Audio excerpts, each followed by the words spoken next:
Good morning. Today as we start looking at First Chronicles, some of my favorite reading in the Bible, of course. I mean, the first 9 chapters kind of trace genealogy from Adam through David, I think, somewhere in there. But Chronicles, First and Second Chronicles were written by a different person who looked a lot at Second Samuel through all of First and Second Kings, and has expanded a lot of what was there. As I said, the first 9 chapters are a lot of just genealogy, and then the rest of First Chronicles deals a lot with King David's rule and the Davidic dynasty, as it's sometimes referred.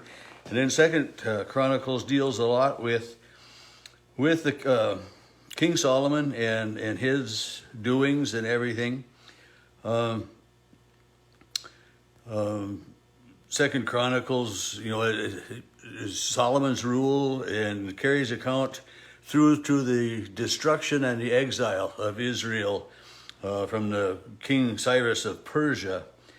And it's just a lot of history, the background of the Jewish nation. And as I said, it's definitely not any of my favorite readings with all the genealogy and trying to keep the names all straight. But it says Adam, Seth, Enosh, Kenan, Mahalalel, Jared, Enoch, Methuselah, Lamech, and so it's just naming, starting with Adam and his sons, and then it comes to Shem, Ham, and Japheth, Noah, Shem, Ham, and Japheth. That's the flood and the ark, and then the descendants of Japheth. So we're starting kind of with the children of Noah and their offspring, and it'll say the descendants of Ham, Cush, Egypt, Put, Canaan, the descendants of Cush, or Seba. I have trouble keeping track of the names of all of the families that were in McHenry when I grew up. Of course, some of them are younger than me, and some of them are enough older than me that I didn't know all of them. But when I think of some of my close friends, I knew most of their families, but yet still there were some of the younger ones, or maybe older ones, that were 10, 12 years older than my classmates that I really didn't know. And it goes both extremes. But so to try to put all of these names and to keep them straight, if somebody can do it, all the more power to them. But they're written here, the history that way. And the descendants, so chapter 1 is the place of Abraham and his descendants in the nation. So we have Noah and his children and his children's children and grandchildren. We get to Abraham and we trace Abraham's children and Joseph's children, Israel. So the chapter 2 starts out, the sons of Israel are, and they're not really given in order of age, because Joseph and Benjamin Benjamin was the youngest, but yet there's still 3 listed after Benjamin's name. It seems to me that Benjamin is the youngest, because that was, Israel. Isaac kept his youngest son home, and Joseph said to his other, the 10 brothers that came, "Are there any other brothers at home?" "Oh yeah, I want to see him," But because, Joseph and Benjamin were full brothers, but so it traces the descendants of Israel, the descendants of different, and it gives a little bit more precedence to certain members of each family as well, like Israel's sons, and then it spells out there's a lot more about Judah than there is about some of the others. And part of this still is to keep the flow, the genealogy from Adam through Abraham, through King David, down to Jesus, so that, we don't get to there in Chronicles, definitely. The birth of Jesus is in the New Testament, probably 550 years after the events of Second Chronicles are going to end, or somewhere in that number of years anyway. But chapter 3 starts out, these are the sons of David who bore him in Hebron. And so we've got some of David's sons, and so right now in this beginning, in chapter 3 we've got David's family. But in chapters 10 through the end of this book, we're going to read a lot more about King David and the events of the Israelite nation as David was king. And so the first 9 verses of chapter 3 are the sons of David, and then starting in verse 10, it's the descendants of Solomon, and going on that way. And then, well, chapter 4 again, we're going to continue, but we don't get into that today. And it's just, I don't know how much there is really to talk about these, this genealogy and the descendants that way, because I'm not going to go through and read them all and try to commit them to my memory, and I certainly don't expect any of you to as well. Most of these names I don't even know how to pronounce.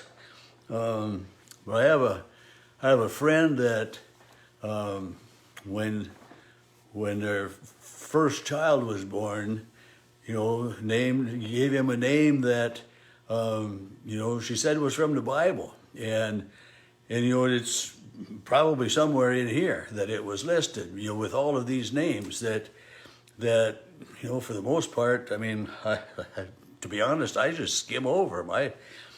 For me to start, here we go.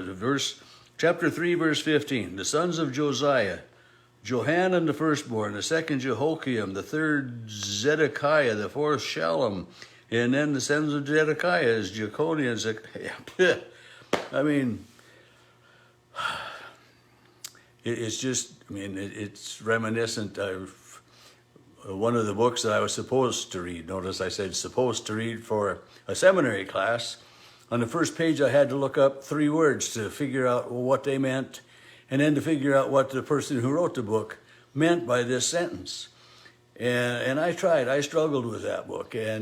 But if I have to look up that many words on the first page, I'm not going to get something too much out of it. And that's with these names. When they don't slip off of my tongue. Jesus I can say, Peter and James and John and, the other disciples. Their names weren't quite so outlandish, I suppose. I shouldn't really say that either. But, and there are names in here that, easy. Or, Obadiah.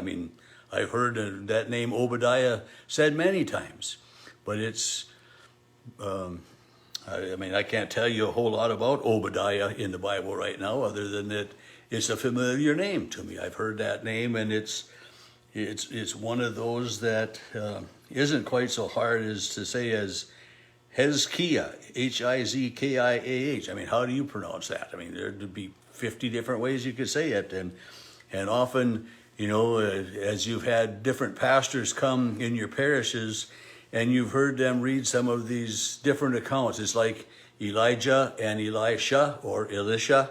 And it's up to the certain professor as to how that professor spoke something or how this person was brought up, the pronunciations. And so I don't get too bent out of shape on the pronunciations of the names, and I don't try to commit any of this to my memory at all, other than to know that the genealogy is and was and is very important as we track the promise of God to Abraham, of having many descendants. This 90-year-old man, 100-year-old man with no children. You're going to have descendants, too numerous to count. And for David, one of his offspring will be the Savior, the Messiah. So we put some credence to it, but yet to me it's some of the harder stuff to read of the Bible, and I would much rather read for today's lesson the New Testament reading from John. I got a lot more out of that. But through it all, it's a reminder of how God led and shepherded Israel, his chosen, and it's an example of God's parenting. Jesus tells us, teaches us to pray to God our Father, and to know that God is watching out and keeping his promises to his children, as he does for us each and every day.